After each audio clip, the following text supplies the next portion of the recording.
राम राम राम हरे हरे हरे कृष्ण कृष्ण कृष्ण हरे हरे हरे राम राम राम हरे हरे हरे कृष्ण कृष्ण कृष्ण हरे हरे। नमस्ते बाबा, काय चला? आनंद भाव बच्चा आनंद हाल का पूछता रहे घड़ी ए घड़ी है कुल जानत नहीं था ऐसा न कोरोना फैलल बा कुलनी के बियाह शादी बंद हो गई बा मुंडन उंडन होटल है वो कुल बंद हो गई बा सब कुल तो बंद औरी तौरी मंदिरों बंद हो गई बा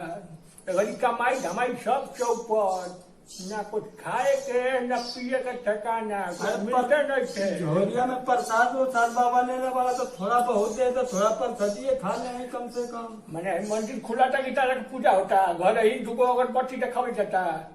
यहाँ दाल चावल आटा मिल जाता वो ढेर बा यानी कि और शादी के चक्कर में मत पड़ो दिल के अंदर से भीतरी से हे में से कलेजा में से भगवान के याद करो। अच्छा ये बताओ बट पूछन पाने के लोई कमा तो बिया हो गए का भइल हो?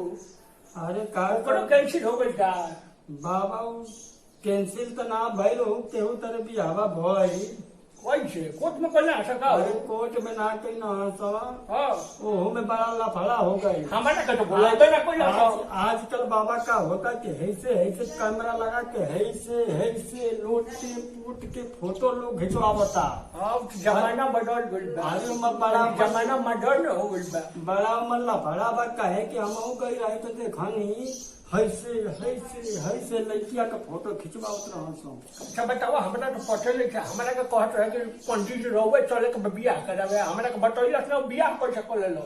अब हमारा के तो इहो जीत लिए नहीं के बाबा क्यों कैसे बियाह करैलस लेकिन बियाह तो हो गए बिना पंडित के बियाह होला नु कौन जमाना आ गइल बा देखत रहो। अब ऐसा जजमान रही है तो पंडित तो खैला बिना मर गया सपेट घुस जाए भीतर ही तो हरा मत पंडित का जरूरत अब नहीं थे बाबा। का आजकल का होता है जो ईटवा पिसाता नहीं ईटवा मकानवा बनता है ऐसे वही के पीस के सिंदूर लगा देता न सो और मंदिर में ले जाके भगा के लेके चल जाता न सो वैसा ही लगाता सदिया भय रही है ईटवा देखते न मतलब तुम फलना के तो ऐसा ही हमके लगता कि भी हवा हो मत का आजकल के फैशन में सनूरो लगाओ भुला जाती तो पहले लगाओ तो ये सही है जुगा लगाओ सन तो साइड में आओ आप तो भीतर ही लगा देता है सबको वही में दबा के मुँह वही में भूल कर छुआवत जमाने सब खेलवाड़ कर देता है अपना सोचा गरीब छे का करबो अब ये समय ये आगे बाबा हमारो का काम न हो कि हम ना का काम करेला तो के पते बा वो तो मालूम बा हमारो सारा कुल काम में खराब हो गई बा। अच्छा है कि हजार नंबर का बरवा काट दे तो नहीं तो 400 रुपया मिल जाता न लेकिन वो बंद हो गई बंद कोरोना के चक्कर में हम सोचे नहीं कि बाबा तू चल बदी हवा में तो कम से कम तो हरे के 1000 रुपया तो हमारे के 500 रुपया भेटा जाए। ये बाबू सुनो बात सुनो एगो काम कर जाओ कमाए के उपाय बताओ तो निकाल जाइयो पूरा गांव में घूमियो भोरे सवेरे 3 घंटा छूट रहा हाँ बताओ भोरे घूमियो पूरा गांव में कहियो कि कोरोना भगावे खातिर हमनी के हवन करे वाला बनी जा ओकरा में घरे से चंदा काट के दियो और से आधा पैसा का हवन कर दिए आधा में हमनी के अपन बात लिए 60% हम ले 40% तू। अच्छा कहे कि तुमको उठा में घिवा सो कई बार तो हाथ चल जावा ज्यादा रही सही पकड़ ले मारो हम मेहनत करो तो हमारे के 40 देबो और तू 60 लेबो। अच्छा हम पंडित है कि ना गोइठा में घी सो खा देबो तो तू लेबो 60% हम ले 40%। अच्छा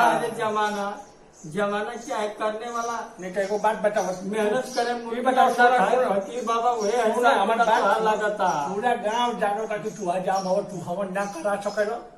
भले तसा मैं मंत्र आवत होके हमरा पीछे बैठ के मैं सीख ले रख लेकिन तू नहीं करा सकत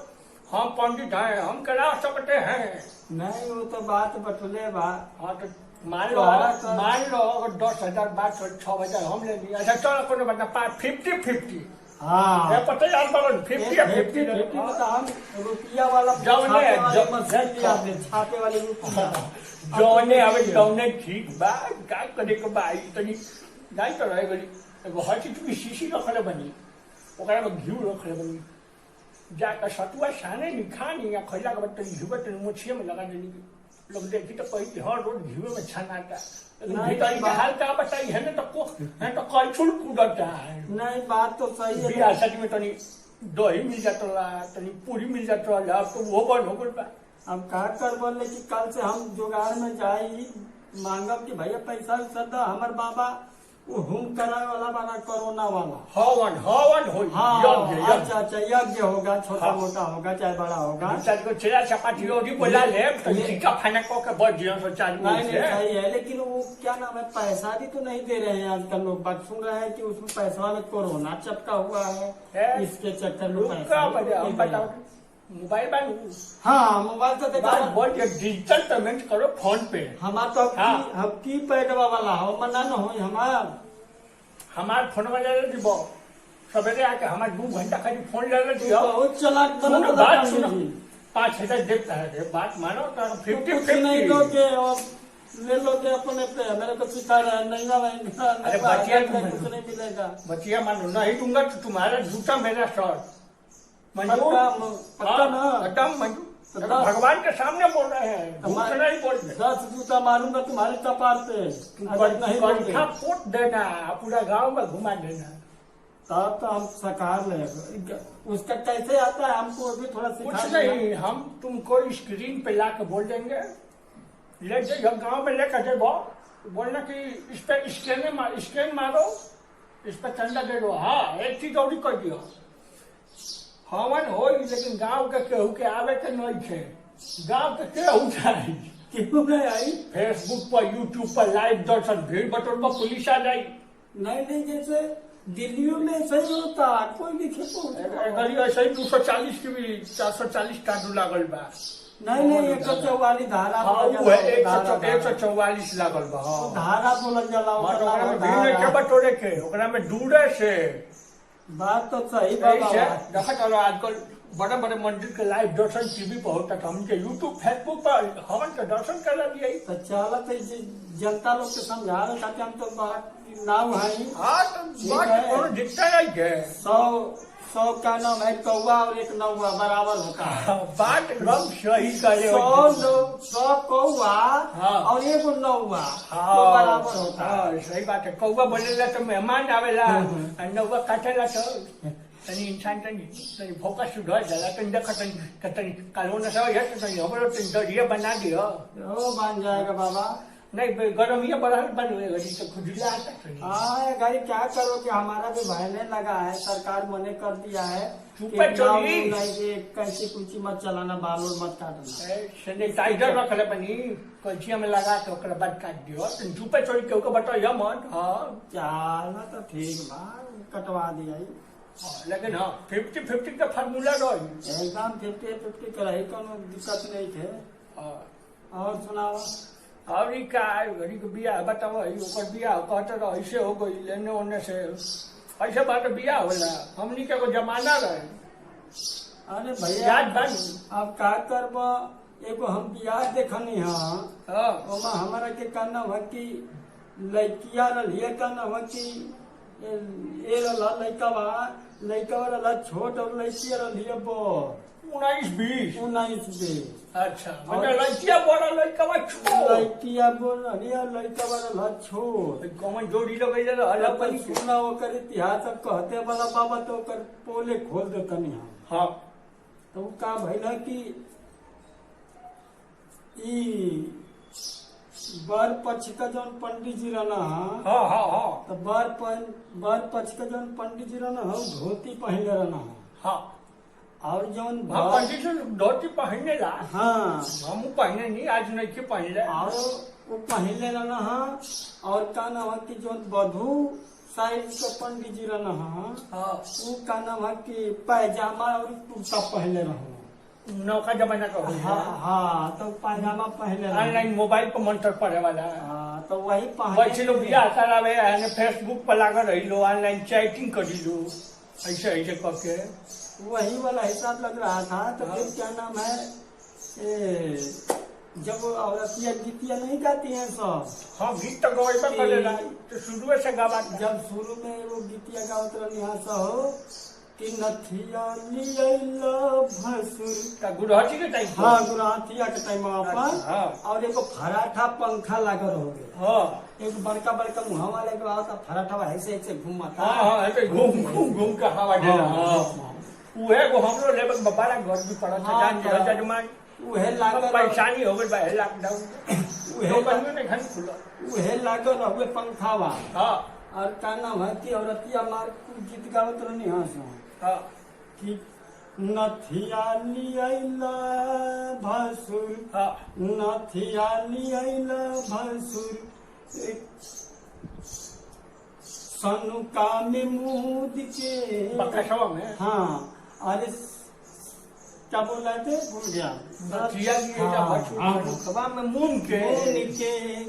अरे देख खोल के ना देखाई बता गाड़ी दे एक घड़ी पिपी पिपी बजावता रहा सब आधा तो जी से बजाते तो पहले उनकी गीत गावत रहो हाँ तो पहले एक घड़ी देखा का कहाँ मिलता है तब फिर का भैया कि आजकल का बिया हो जमते वाला के लड़किया है सही बैठा पानी सो हाँ पहले को लागो चोटर बंधा जा पहले है तेरे बनाते वाले की लड़किया देखियो सुना तो है जे हफ काट कहा था वो फॉप काट का हाला लागला हमरा लहंगा पहले तरी से पहले पियर साड़ी पहन के होत रहला बिया तब फिर वो का कहे कि पंखवा भैया घूम के आए बस पंडित जी का धोती आई होत और लड़किया का कैलस भैया देखो हम हंसिया के नाव रही हम तो तू देखते रही हाँ साला ऐसा ही को हम मुर्गा के देखते रही कि का होता लड़किया के देखो तिया दुल्हिया जो रहे उनका बाबा का प्राइवेट सामान थोड़ा सा गए लौट गई गंगोट बैठ गई गंगोट बैठ गई तो लड़किया कहती अरे पतारा देखे में गईले लड़किया गीत गावे लागो हाँ लड़किया गीत गावे आई होत पतारा देखे में गईले बाबा जी भुलाई हो अरे नीचे का सामान कैसे बहरिया गईल हो आई होत बाबा जी को ध्यान दिया पंखवा हटल सकीना बाद में पंखवा तो पहले से घूम गई जब देखना तो उड़ गया पंडित जी बहुत सा जिंदगी और ये तो इज्जत बचा ली लड़की इज्जत बचा ली तो बाबा भी बहुत बढ़िया जवाब दिए कि धन बालू बूची दिहलू अच्छा बाबा मोटर पढ़ो छोड़ के गाना गाना गीत इज्जत बच गई पर ना क्यों ना देखल रहे वो है दुल्हिया देखल रहे बस तो कहला कि अरे धन बालू पूछ दिहलू इज्जत बचाई हो जहाँ जैबू से तोहर नाम आयो दादा हे भगवान तो क्या हुआ तो बाबा कहना अरे ये सब क्या हो रहा है बाबू तो कहलस कि देखो बेटी यहाँ तुम्हारा जो बाप का प्रॉपर्टी है इससे बड़ा प्रॉपर्टी जहाँ जाओगी वहाँ मिलेगा अच्छा मैंने ये बात को बाबा उनको कि जितना तुम्हारा यहाँ है ना हो सकता है लड़का में छोड़ रहा है सरकारी नौकरी वाला हुई है ऐसे भी आवाज तो कर ले आजकल देखा क्या नाम है कि यूट्यूब और फेसबुक पे बहुत ऐसा कुल के साथ आजकल तो बाद में आदमी शादी करे जाता पहले तो देख रहे थे अरे यार इसका काजल ठीक है तो आजकल लिपस्टिक और गाना निकलेगा काजल हम जान दे बात तो सही है लेकिन एगो शहर याद आ गया बाबा कहो तो एक सुनाई दो सुना दो अरे मरना है तो मरो वतन के लिए मरना है तो मरो वतन के लिए क्यों मरते हो एक बीवी के लिए अगर इश्क की गलियों में मर जाओगे जनाब भीख नहीं मिलेगा कफन के लिए भीख नहीं मिलेगा कफन चलो ठीक भाई वो काम करो कहाँ से आवता कुछ सातू तू रख लो बड़का सातू का करबा घरे हमार कैंचिए नहीं कर चलो सातू कहाँ मिली बाबा का हो मैं का कुछ खाए पिए वाला बात तो न बारे में उहे हम प्याज लेके आए लूह न लग जाए एगो प्याजिया का नमक छिड़ी के खा रहनी उहे छिलकवा बाटे छिलकवा लेबा तो कहो माने हमरा का छिलका खेबा अब लहसुन प्याज तो हम वैसे ही ना खाई नहीं तू तो फलनवा के मुर्गो खात रहला एक दिन देखनी तू कहत कि हम ना खाइला हिसाब में कंट्रोल में देखला बा तो ब्लैकमेल करबा बेइज्जती करबा नहीं वो बात सही बा पूजा पाठ करावे वाला पंडित मान लो हमारा धंधा बंद हो तो तो बहुत धंधा बंद हो जाएगी नहीं सही सब जबान पे लगाम रखो अपने काम से काम रखो नहीं बात तो सही है तुम्हारे को 1000 मिलता है तो हमारे को 400 मिल ही जाता है अब जमाना बदल गया अब 50-50 हिसाब रहेगा नहीं कोरोना तो हमारा जब तक कोरोना रहेगा तब तक 50-50 कोरोना के बाद फिर वो अपना 40% हमारा 60% बात ठीक है